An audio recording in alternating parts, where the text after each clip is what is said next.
Sun travels வடமாகாணத்தில் சட்டப்பூர்வமான அனுமதியுடன் இயங்குகின்ற visa consultant and ticket agent. உங்கள் பெறுமதியான கடவுச்சீட்டுகள் ஆவணங்களுக்கு பாதுகாப்பான அனுமதி பெற்ற நிறுவனம் சன் டிராவல்ஸ்.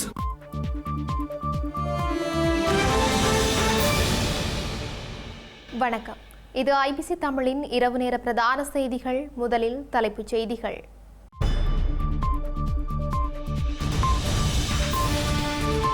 இந்தியாவை தொடர்ந்து இலங்கைக்குள் களமிறங்கிய சீன குழு அனர்த்த நிலைமைகளை பார்வையிட திட்டம்.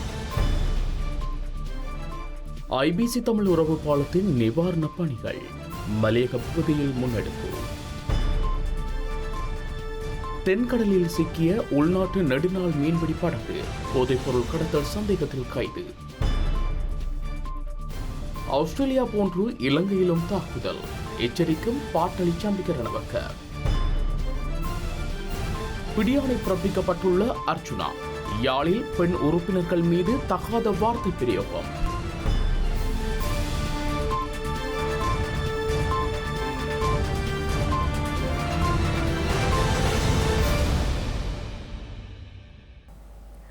சீன கம்யூனிஸ்ட் கட்சியின் உயர்மட்ட குழு இலங்கைக்கு 2 நாள் உத்தியோகபூர்வ விஜயம் மேற்கொண்டுள்ளது. இந்த குழு அனர்த்த நிவாரண பணிகளை பார்வையிட்டதுடன் அரசு அதிகாரிகளுடன் அனர்த்தத்தினால் ஏற்பட்ட பாதிப்பு குறித்து கலந்துரையாட உள்ளதாக தெரிவிக்கப்படுகின்றது. இலங்கையில் டிட்வா புயலால் சேதமடைந்த பகுதிகளை மீண்டும் கட்டியெழுப்ப இந்தியா $450 மில்லியன் அமெரிக்க வழங்கும் என்று இந்திய வெளியுறவு அமைச்சர் எஸ் ஜெய்சங்கர் இன்று தெரிவித்துள்ள நிலையில் சீன இலங்கைக்கு விஜயம் மேற்கொண்டுள்ளது. சீன கம்யூனிஸ்ட் கட்சியின் 20வது மத்திய குழுவின் உறுப்பினரும் ஜிசாங் தன்னாட்சி பிராந்தியத்தின் சீன கம்யூனிஸ்ட் கட்சி குழுவின் செயலாளருமான வாங் ஜூன்செங் தலைமையிலான குழுவி இவ்வாறு இலங்கைக்கு விஜயம் மேற்கொண்டுள்ளது. இந்த குழு இன்று காலை 9:45 அளவில் மலேசியாவின் கோலாலம்பூரில் இருந்து கட்டுநாயக்க விமான நிலையத்தை சென்றடைந்துள்ளது. இந்த குழு இலங்கையில் அனர்த்தத்தினால் பாதிக்கப்பட்ட பகுதிகளுக்கு சென்று அங்கு முன்னெடுக்கப்பட்டு வரும் அனர்த்த நிவாரணப் பணிகளை பார்வையிட உள்ளதுடன் இலங்கை அரசாங்கத்தின் உயர் அதிகாரிகளை சந்தித்து அனர்த்தத்தினால் ஏற்பட்ட பாதிப்பு குறித்து கலந்துரையாட உள்ளதாக தெரிவிக்கப்படுகின்றது. இலங்கையில் உள்ள சீன தூதுவர் ஷீஷென் ஹாங் மற்றும் துறைமுகங்கள் மற்றும் சிவில் விமான போக்குவரத்து அமைச்சர் அனுர கருணாதிலக்க உள்ளிட்ட பலர் கட்டுநாயக்க விமான நிலையத்திற்கு சென்று சீன கம்யூனிஸ்ட் கட்சியின் உயர்மட்ட குழுவை வரவேற்றுள்ளனர். ஐபிசி தமிழ் உறவு பாலத்தின் நிவாரணப் பணிகள் மலையக பகுதிகளில் முன்னெடுக்கப்பட்டு வருகின்றது. இயற்கை பேரனர்த்தத்தினால் பாதிக்கப்பட்ட மக்களுக்கு ஐபிசி தமிழ் உறவு பாலத்தின் ஊடாக நிவாரணப் பணிகள் முன்னெடுக்கப்பட்டு வருகின்றன. ஐபிசி தமிழின் உறவு பாலத்தின் வேண்டுகோளுக்கமைய புலம்பெயர் நாட்டவர்கள் உட்பட பலர் நிதி உதவிகளை வழங்கியிருந்தனர். இந்த நிலையில் மன்னார் திருகோணமலை பகுதிகளில் நிவாரணப் பணிகள் முன்னெடுக்கப்பட்டு வந்திருந்தது. இதற்கமைய தற்போது இயற்கை பேரிடரால் அல்லலுறும் மலையக மக்களை நோக்கி நிவாரணப் பணிகள் முன்னெடுக்கப்படுகின்றன. வலிகாமம் தென்மேற்கு பிரதேச சபையின் பெண் உறுப்பினர்கள் 2 நாடாளுமன்ற உறுப்பினர் ராமநாதன் அர்ச்சுனா தாக்குகின்ற பாணியில் சென்ற விடயமானது சர்ச்சையை ஏற்படுத்தியுள்ளது. யாழ்ப்பாணம் சண்டிலிப்பாய் பிரதேச செயலகத்தின் அபிவிருத்தி ஒருங்கிணைப்பு குழு கூட்டமானது இன்றைய தினம் ஒருங்கிணைப்பு குழு தலைவர் ஸ்ரீ பவானந்த ராஜா தலைமையில் நடைபெற்றது. இதன்போது நாடாளுமன்ற உறுப்பினர் ராமநாதன் அர்ச்சுனாவுக்கும் வலிகாமம் தென்மேற்கு பிரதேச சபையின் தவிசாளர் ஜெசீதனுக்கும் இடையே கடுமையான வாக்குவாதம் இடம்பெற்ற நிலையில் கூட்டமானது நிறைவுக்கு கொண்டு வரப்பட்டது. இந்நிலையில் வெளியே வந்த நாடாளுமன்ற உறுப்பினர் ராமநாதன் அர்ச்சுனா 2 பெண் உறுப்பினர்களுடன் வாக்குவாதத்தில் ஈடுபட்டார். இதன்போது குறித்த பெண் உறுப்பினர்கள் நல்லூரை இடிக்கும்படி கூறினீர்கள், இதனை ஏற்றுக்கொள்ள முடியாது என்று கூறி வாக்குவாதத்தில் ஈடுபட்டனர். இந்த நிலையில் கையிட்டியில் போராட்டம் செய்கின்ற கூட்டம் நீங்கள்தான் இருந்து குளறுங்கள் என்று கூறி பெண்கள் என்று கூட பார்க்காமல் அநாகரிகமான சொற்களால் அவர்களை பேசியுள்ளார். 5க்கும் மேற்பட்ட காவல்துறையினர் அந்த இடத்தில் நின்ற போதும் நாடாளுமன்ற உறுப்பினர் ராமநாதன் அர்ச்சுனா வாக்குவாதத்தில் ஈடுபட்டமை குறிப்பிடத்தக்கது. யாழ் மாவட்ட நாடாளுமன்ற உறுப்பினர் அர்ச்சுனாவை கைது செய்து நீதிமன்றத்தில் முன்னிலைப்படுத்துமாறு கோட்டை நீதவான் நீதிமன்றம் இன்று உத்தரவிட்டுள்ளது. கோட்டை காவல் நிலையத்தைச் சேர்ந்த அதிகாரி ஒருவர் தனது கடமையை செய்து கொண்டிருந்த போது அவருக்கு இடையூறு விளைவித்ததாக ராமநாதன் அர்ச்சுனா மீது வழக்கு தொடரப்பட்டுள்ளது. இந்த வழக்கு இன்று கோட்டை நீதவான் இசுரு நெத்திக்குமார முன்னிலையில் விசாரணைக்கு எடுத்துக் கொள்ளப்பட்டது. ஏற்கனவே இந்த வழக்கில் பிணையில் செல்ல அனுமதிக்கப்பட்ட நாடாளுமன்ற உறுப்பினர் ராமநாதன் அர்ச்சுனா இன்றைய வழக்கு விசாரணையின் போது நீதிமன்றத்தில் முன்னிலையாகி இருக்கவில்லை. இதனைத் தொடர்ந்து அவரை உடனடியாக கைது செய்து நீதிமன்றத்தில் முன்னிலைப்படுத்துமாறு நீதவான் பிடியாணை பிறப்பித்துள்ளார். ஆஸ்திரேலியாவில் யூதர்களை குறிவைத்து இடம்பெற்ற தாக்குதல் போன்ற சம்பவம் இலங்கையிலும் இடம்பெறலாம் என்று முன்னாள் அமைச்சர் பாட்டாளி சம்பிக்க ரணவக்க எச்சரிக்கை விடுத்துள்ளார். ஆஸ்திரேலியர்களை கவர்ந்த சுற்றுலா தலமாக இலங்கை மாறியுள்ள நிலையில் அவர்களின் வருகை கணிசமாக அதிகரித்துள்ளதாக முன்னாள் அமைச்சர் பாட்டாளி சம்பிக்க ரணவக்க தெரிவித்துள்ளார். ஆஸ்திரேலியாவில் யூதர்களை இலக்கு வைத்து இடம்பெற்ற தாக்குதல் போன்ற சம்பவம் இலங்கையிலும் இடம்பெறலாம் என அவர் குறிப்பிட்டார். இலங்கையில் இஸ்லாத்தை தடை செய்யப் போவதில்லை எனவும் குரானை தடை செய்யப் போவதில்லை எனவும் குறிப்பிட்ட அவர் அவ்வாறு செய்யவும் முடியாதென குறிப்பிட்டுள்ளார். ஆனால் இலங்கை முஸ்லிம் சமூகம் பூகோள அரசியல் விடயங்கள் தொடர்பில் மிக தெளிவாக இருக்க வேண்டும் என குறிப்பிட்டுள்ளார்.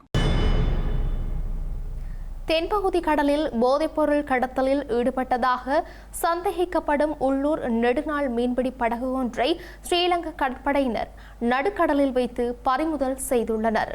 ஸ்ரீலங்கா கடற்படையினருக்கு கிடைத்த ரகசிய தகவலின் அடிப்படையில் மேற்கொள்ளப்பட்ட விசேட சுற்றி வளைப்பின் போதே இந்த படகு கைப்பற்றப்பட்டுள்ளது. குறித்த படகில் போதைப்பொருள் கடத்தப்பட்டதாக சந்தேகிக்கப்படும் நிலையில் மேலதிக விசாரணைகளுக்காகவும் சட்ட நடவடிக்கைகளுக்காகவும் அந்த படகு தற்போது கரைக்கு கொண்டுவரப்படுவதாக ஸ்ரீலங்கா கடற்படை தெரிவித்துள்ளது. படகு கரைக்கு கொண்டுவரப்பட்ட பின்னரே அதில் கொண்டுவரப்பட்ட போதைப் பொருளின் அளவு மற்றும் அதன் பெறுமதி குறித்த முழுமையான விவரங்கள் தெரிய வரும் என எதிர்பார்க்கப்படுகின்றது. புனரமைப்பு பணிகள் காரணமாக இடைநிறுத்தப்பட்டிருந்த வடக்கு மார்க்கத்தின் தொடருந்து சேவைகள் தற்போது முழுமையாக மீள ஆரம்பிக்கப்பட்டுள்ளதாக ஸ்ரீலங்கா தொடருந்து திணைக்களம் அறிவித்துள்ளது. கொழும்பு கோட்டை மற்றும் காங்கேசன்துறைக்கு இடையிலான யாழ்தேவி தொடருந்து சேவை நாளைய தினம் முதல் வழமை போல் முன்னெடுக்கப்பட உள்ளது. இந்நிலையில் கொழும்பு கோட்டை தொடருந்து நிலையத்திலிருந்து காலை 6:40 புறப்படும் தொடருந்து பிற்பகல் 2:32 காங்கேசன்துறை நிலையத்தை சென்றடையும் என அறிவிக்கப்பட்டுள்ளது. அத்துடன் மறு மார்க்கமாக காங்கேசன்துறையிலிருந்து காலை 10:30 புறப்படும் தொடருந்து மாலை 6:54 கொழும்பு கோட்டை தொடருந்து நிலையத்தை வந்தடையும் என தொடருந்து கட்டுப்பாட்டு அறை தெரிவித்துள்ளது. இலங்கையில் அரசு மற்றும் அரசாங்கத்தால் அங்கீகரிக்கப்பட்ட சிங்கள தமிழ் பாடசாலைகளுக்கு இன்று 23ஆம் தேதி முதல் 2026 ஜனவரி 4ஆம் தேதி வரை விடுமுறை வழங்கப்பட்டுள்ளது. 2026ஆம் ஆண்டு கல்வியாண்டின் முதலாம் தவணையின் முதல் கட்டத்திற்காக அனைத்து பாடசாலைகளும் 2026ஆம் ஆண்டு ஜனவரி 5ஆம் தேதி திங்கட்கிழமை தொடங்க திட்டமிடப்பட்டுள்ளது. அத்துடன் முஸ்லிம் பாடசாலைகளுக்கு 2025ஆம் கல்வியாண்டு டிசம்பர் 26ஆம் தேதி வெள்ளிக்கிழமை நிறைவடையும். இந்த பாடசாலைகளுக்கு டிசம்பர் 27 முதல் 2026 ஜனவரி 4ஆம் தேதி விடுமுறை அறிவிக்கப்பட்டுள்ளது. ஸ்ரீலங்கா கல்வி அமைச்சு விடுத்துள்ள அறிக்கையில் இந்த விடயம் தெரிவிக்கப்பட்டுள்ளமை குறிப்பிடத்தக்கது. சட்டவிரோத மீன்பிடியில் ஈடுபட்ட குற்றச்சாட்டில் தமிழகத்தைச் சேர்ந்த 12 கடற்றொழிலாளர்கள் ஸ்ரீலங்கா கடற்படையினரால் கைது செய்யப்பட்டுள்ளனர். ஸ்ரீலங்கா கடற்படையினரால் தமிழ்நாட்டின் ராமநாதபுரம் மாவட்டம் தங்கச்சிமடம் பகுதியைச் சேர்ந்த 12 கடற்தொழிலாளர்கள் இன்று கைது செய்யப்பட்டுள்ளனர்.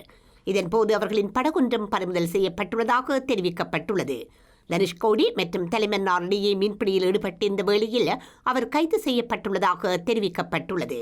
ஸ்ரீலங்கா கடற்படையால் பறிமுதல் செய்யப்பட்ட இழுவை படகு தங்கச்சிமடம் மாந்தோப்புவைச் சேர்ந்த நபர் ஒருவருக்கு சொந்தமானது என தெரிவிக்கப்பட்டுள்ளது. நைஜீரியாவில் ஆயுதமேந்திய பயங்கரவாதிகளால் கடத்தப்பட்ட பாடசாலை மாணவர்கள் மற்றும் ஊழியர்கள் என்று 130 பேரை இராணுவத்தினர் மீட்டுள்ளனர். மேற்கு ஆப்பிரிக்க நாடான நைஜீரியாவில் IS, அல் குவைதா, போகோ ஹராம் போன்ற பயங்கரவாத அமைப்புகள் செயல்பட்டு வருகின்றன. இந்த பயங்கரவாதிகள் பணத்திற்காக பொதுமக்களை, குறிப்பாக பாடசாலை மாணவர்களை கடத்துவதை வாடிக்கையாக வைத்துள்ளனர். அந்த நாட்டின் நைஜர் மாநிலத்தில் உள்ள பாடசாலையில் கடந்த 21ஆம் தேதி ஆயுதங்களுடன் நுழைந்த பயங்கரவாதிகள் 300க்கும் மேற்பட்ட மாணவர்களையும் 12 ஆசிரியர்களையும் கடத்திச் சென்றனர். பயங்கரவாதிகளிடமிருந்து 50 மாணவர்கள் தப்பி வந்தனர். ராணுவ நடவடிக்கைகளால் இந்த மாத ஆரம்பத்தில் 100 மாணவர்களை பயங்கரவாதிகள் விடுவித்தனர். இந்த நிலையில் மாணவர்கள் மற்றும் ஊழியர்கள் என 130 பேரை ராணுவம் நேற்றைய தினம் அதிரடியாக மீட்டுள்ளது. செய்திகளின் நிறைவாக மீண்டும் தலைப்புச் செய்திகள்.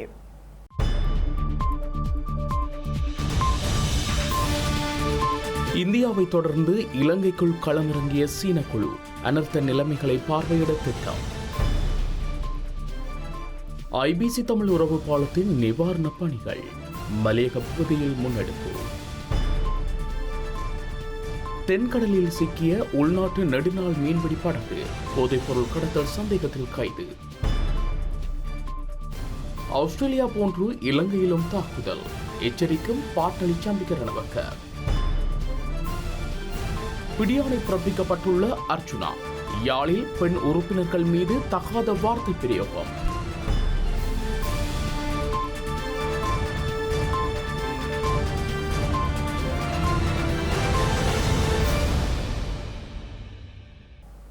இத்துடன் ஐபிசி தமிழின் இரவு நேர பிரதான செய்திகள் நிறைவு பெற்றன.